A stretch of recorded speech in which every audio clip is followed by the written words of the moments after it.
Welcome to the Seriously Social podcast with your host, Simone Douglas. Today, Simone chats with Leanne Robinson from Aspen Solutions.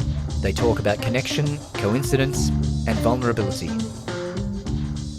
So, welcome to this week's episode of Seriously Social, the podcast. Today, I am joined by the gregarious and lovely Leanne Robinson from Aspen Solutions. Thanks for coming along. Thank you for having me. Thank you for such a lovely introduction. My pleasure. So for our listeners, maybe we can start off with, can you give us the Cliff Notes version as to how you find yourself here today and what you're all about? How I find myself in this room or how I find myself here in life? You take your pick. Okay. Probably a little bit about life, maybe, which is probably why I'm in the room anyway. So about 4.5 years ago, I had just come out of a corporate job, years and years of working in corporate roles, doing a lot of change and working with a lot of people and cultures and technology, and I found myself with a redundancy, which was the most beautiful gift I've ever been given, because it led me onto a path of consulting, and so that's what I'm doing now. But even more than that, it actually one day put me in a room called an EQ Cafe, which was this event I'd never heard about. It's about emotional intelligence.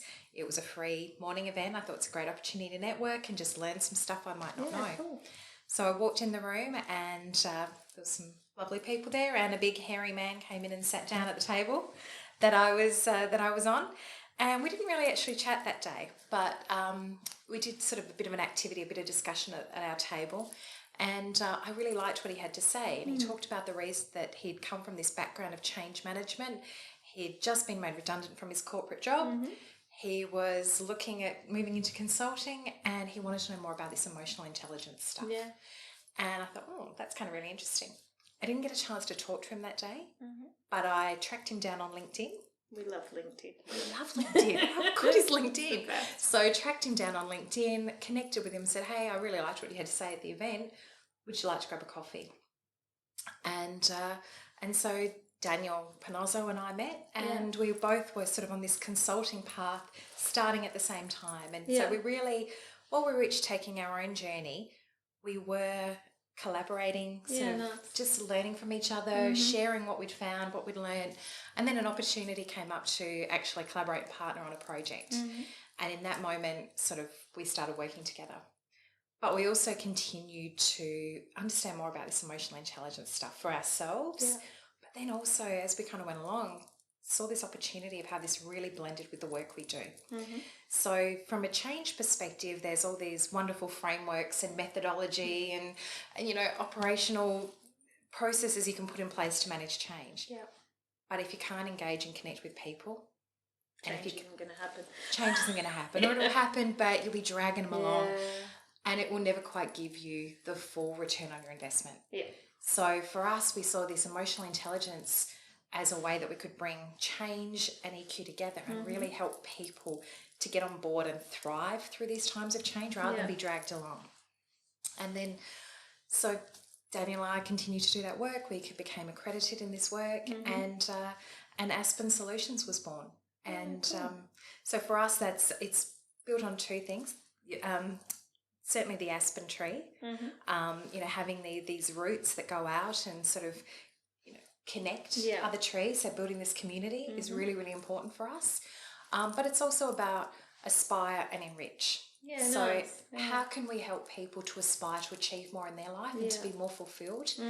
And for us personally, how can we enrich every interaction that we have?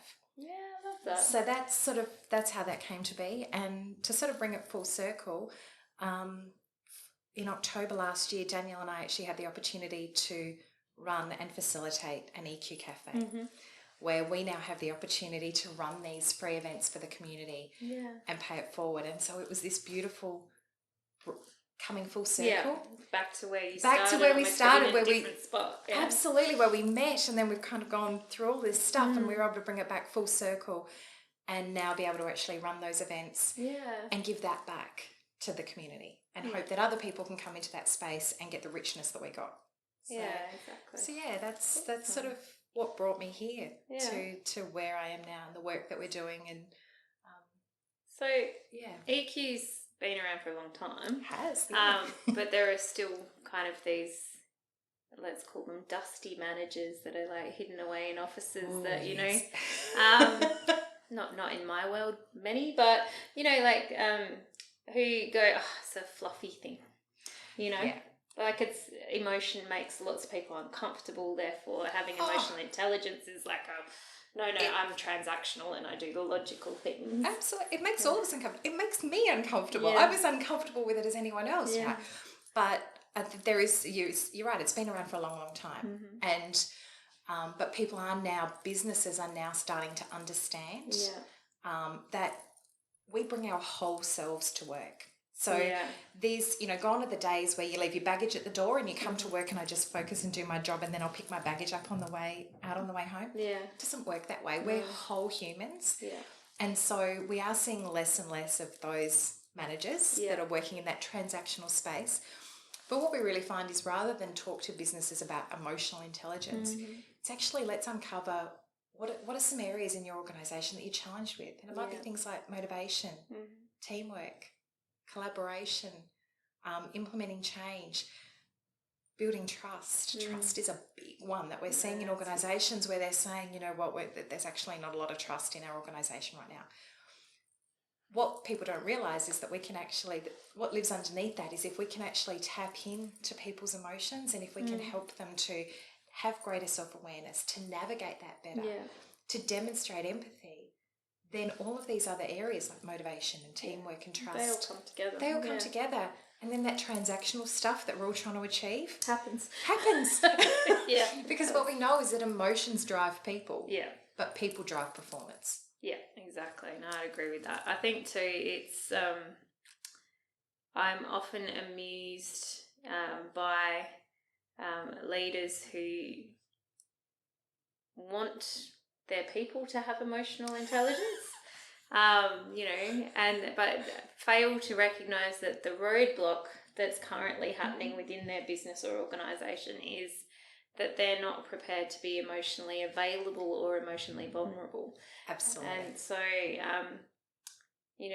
how often is it that you get into an organisation, you have to have those quite difficult conversations with people about where the roadblock to trust sits? Oh, look, it's really funny you say that because I've literally just come from a meeting with a mayor who, from a local council, and we were speaking about exactly that in the past when I've worked with local government, I did some work and it was really on the external customer experience, but what was really going on was the internal customer experience, this internal culture where people were scared and there was no trust and they weren't allowed to fail.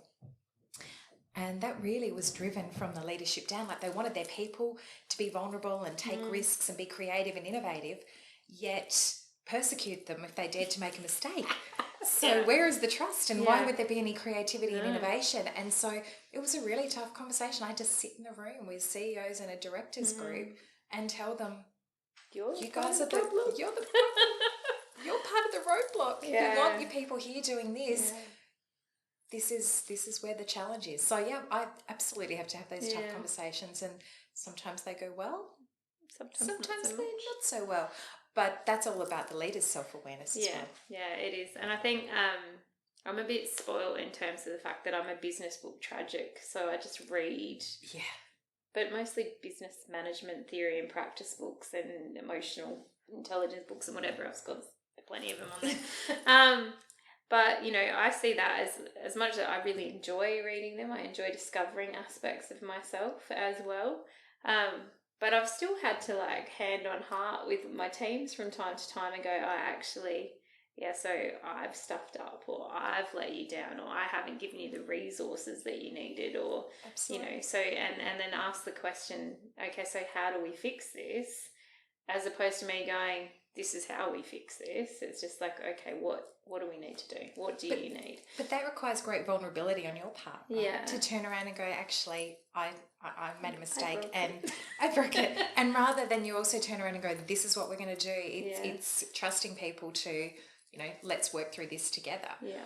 And it's really interesting because you mentioned vulnerability before, and that's one of those things that I think as leaders or managers, we don't want to be vulnerable because that's a sign of weakness. Yeah. When in reality, vulnerability takes more courage than anything else. And, Brene Brown talks about this when she says, vulnerability is the first thing that I look for in you, but it's the last thing I want you to see in me. Yeah, okay. Yeah, see, it's very interesting, but I think it's going to depend for most human beings how much of their own self-work they've done. So I don't think that anyone can get through life unscathed. I don't care how well adjusted your life is. You could have had the perfect parents, they've been married forever, they love each other, you went to a private school and this, that, the other, and you're still not coming through unscathed. I think as parents, it may sound terrible, but I think my one job is to minimize the damage I do to my children as they come through growing up. Yeah, because you come with your own story. Absolutely.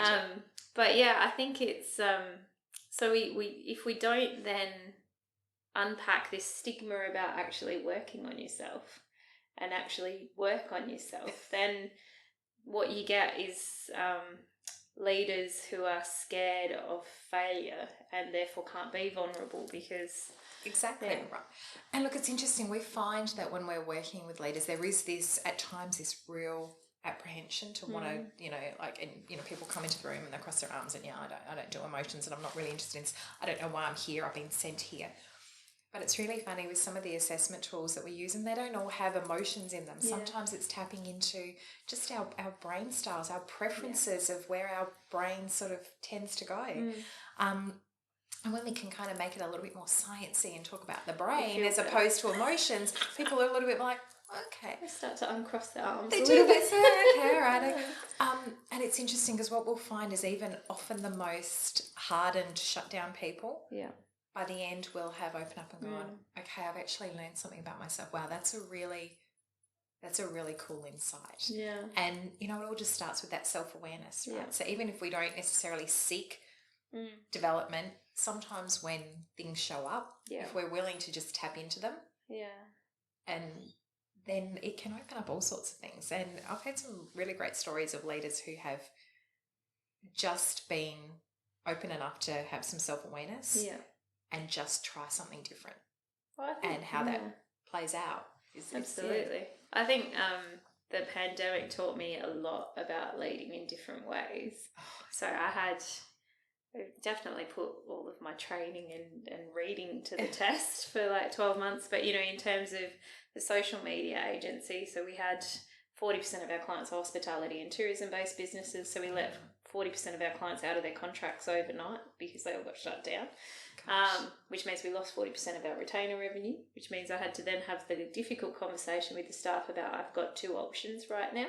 So I can stand some of you down, or we can all take a 20% pay cut for the foreseeable future and a 20% hour cut and just hold the team together. Yeah. What do you guys want to do? These are the two options that I can see that are in front of me. And, thankfully I was very proud. They all went, no, we'll take the 20% pay cut and we'll manage and everyone will stay.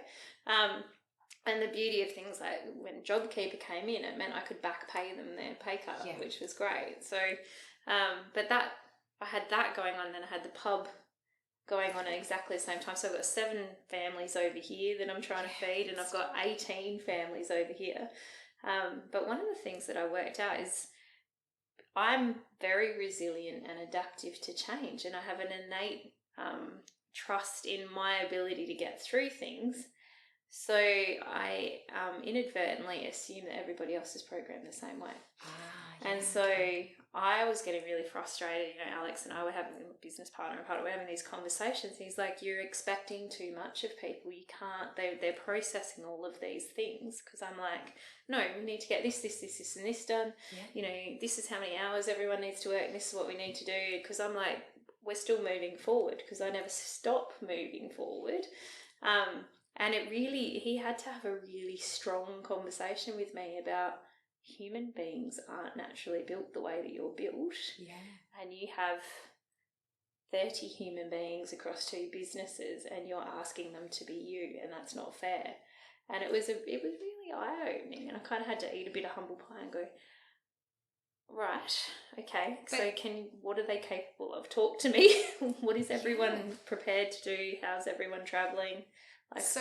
how great though that you and Alex have got the relationship where he can have that conversation and where you can go, okay, and sort of and take that feedback on board as well, right? Because it'd be really easy to go, dismiss that and go, can't they all just suck it up like I am? The conversation might not have gone that smoothly to start. I get that, right? But yeah, there may have been some, like stamping of feet and but we got there in the end. But I think what was great is, and it was the one key learning for me coming out of it is we might not all be built the same. We might not all approach things the same way, but if we can just all pause for a second and have a conversation and let everyone be heard and feel heard, then we'll get where we're going. And it's okay if it takes a little bit longer than I think it should, just because I'm the fast mover in the team. So, yeah. I get it, because, one of the things I learnt through doing all of this work, obviously it's part of now my business and what I do, but it's as much about doing the work for me. And one of the things I sort of learned a couple of years ago is that I have really high drive and really high resilience. So really optimistic, a lot of motivation, very purposeful. I know exactly where I'm going. Let's go. And I just leave people behind.